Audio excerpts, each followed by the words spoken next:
ప్రతి దాంట్లో శక్తి ఉన్నది.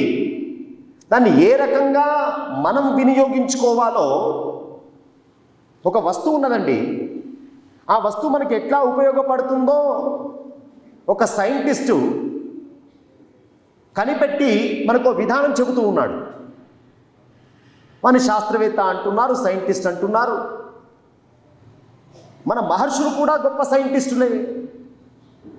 ప్రకృతిలో ఏ వస్తువులో, ఏ మూలికలో, ఏ ఔషధంలో, ఏ మట్టిలో, ఏ నీటిలో ఏ శక్తి ఉన్నదో దాన్ని వాళ్ళు కనిపెట్టినారు.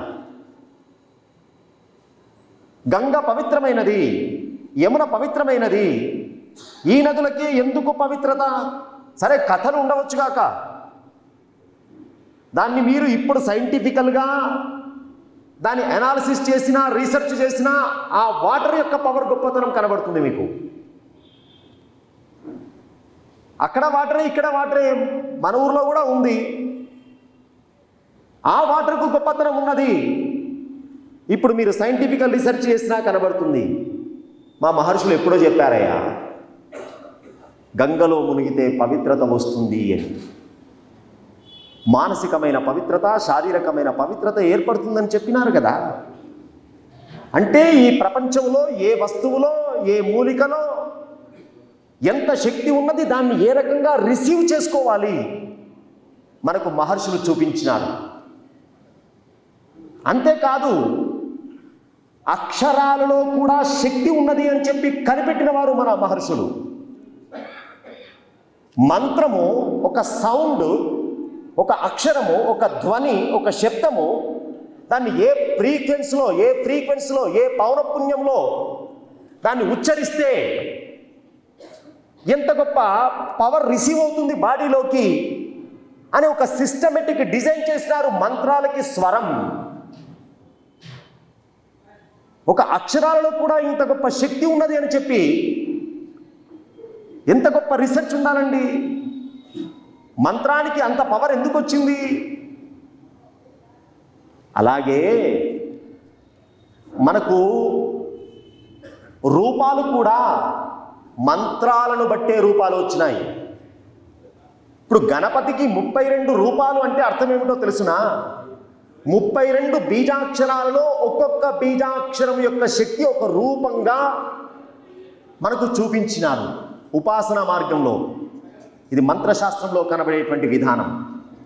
కాబట్టి గణపతికి 32 రూపాలు అని చెబుతూ ఉన్నాం మనం. 32 అక్షరాల, బీజాక్షరాల మంత్రము నారాయణుడి చేత శనైశ్చరుడికి ఉపదేశం చేయబడ్డది. ఆ ఒక్కొక్క అక్షరం యొక్క శక్తి ఒక రూపంగా డిజైన్ చేస్తే అది గణపతి యొక్క ఒక రూపం. అంతేకాదు నాయన, నీకు అద్భుతమైనటువంటి గణపతి కవచాన్ని కూడా ఉపదేశం చేస్తూ ఉన్నాను. కవచం బ్రహ్మవైవర్త మహాపురాణంలో లేని మంత్రం లేదు.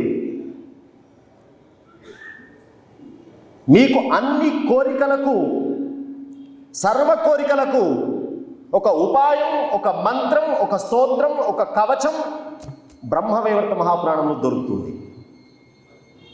మిగతా పురాణాల్లో అంత గొప్పగా వ్యాసవారు చెప్పలేరు. ఈ కోరిక కావాలి, ఇదిగో ఈ స్తోత్రం పాఠం చేయి, ఈ మంత్రం జపం చేయి గురుముఖంగా తీసుకొని, ఈ కవచం పారాయణం చేయి, స్పష్టంగా చెప్పి ఉన్నారు.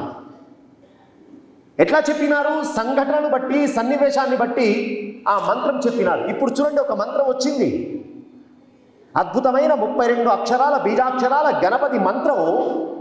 నారాయణుడు శనైశ్చరుడికి ఉపదేశం చేసినాడు అని కథలో మంత్రం మొత్తం చెప్పినారు, కవచం చెప్పినారు. మంత్రాన్ని, కవచాన్ని సభాముఖంగా చెప్పకూడదు. అది మంత్రం రహస్యమైనది. గురు పరంపరగా ఆ మంత్రాన్ని చక్కగా అక్షర లక్షలు చేసినటువంటి, ఒక్కొక్క బీజాక్షరానికి ఒక్కొక్క లక్ష జపం చేస్తే సిద్ధి కలుగుతుంది. ఏ మంత్రమైనా. మీరు గురువు దగ్గర అష్టాక్షరి తీసుకున్నారు, పంచాక్షరి తీసుకున్నారు, ఒక్కొక్క అక్షరము ఒక లక్ష జపం చేస్తే అప్పుడు పంచాక్షరి మంత్రం యొక్క సిద్ధి మీకు కలుగుతుంది. అట్లా సిద్ధి పొందినటువంటి వ్యక్తి ద్వారానే మంత్రం స్వీకరించాలి. ఆ మంత్రానికి మాత్రమే ఫలితం ఉంటుంది. అలాంటి గురువును అన్వేషణ చేయాలి, సేవ చేయాలి, మంత్రం స్వీకరించాలి. అప్పుడు జన్మ చరితార్థత కలుగుతుంది. అలాంటి అద్భుతమైనటువంటి మంత్రం ఇక్కడ చెప్పబడి ఉన్నది. అంతేకాదు స్తోత్రం కూడా చెప్పబడి ఉన్నది. మంత్రము, కవచము చాలా గొప్ప శక్తివంతమైనదే. శక్తివంతమైనటువంటి దాన్ని నువ్వు స్వీకరించాలంటే కూడా నువ్వు శక్తివంతుడిగా ఉండాలి, నువ్వు పవిత్రుడిగా ఉండాలి. అందుకే మంత్ర అనుష్ఠానం చేయాలంటే కొన్ని నియమాలు ఉంటాయి. ఖచ్చితంగా ఆహార నియమాలు, శారీరకమైన నియమాలు. ఎందుకంటే శక్తి రిసీవ్ కావాలంటే, బాడీలోకి శక్తి రావాలంటే ఆ బాడీ రిసీవ్ చేసుకునేటట్టుగా నువ్వు తయారు చేసుకోవాలి. నువ్వు ఆ శక్తి కేంద్రంగా తయారు చేస్తే కదా ఆ శక్తిని నువ్వు స్వీకరించే అవకాశం ఉంటుంది. లేకుంటే ఏమవుతుంది? నెగటివ్ తయారవుతుంది. అందుకే మంత్ర అనుష్ఠానం చేసినప్పుడు ఒక డిసిప్లిన్, ఒక నియమం, ఒక ఆచారం మనకు పెద్దలు ఉపదేశం చేసినారు. కానీ స్తోత్రానికి, నామానికి అట్లాంటిది లేదు. స్తోత్రాలు కూడా ఉన్నాయి. అయ్యా మేము ఆ రకమైన శారీరకమైన నియమాలు పాటించలేము అంటే స్తోత్రాలు కూడా చెప్పబడి ఉన్నాయి. అద్భుతమైనటువంటి శనైశ్చరుడు గణపతి యొక్క స్తోత్రం, నారాయణుడు ఉపదేశించిన స్తోత్రం.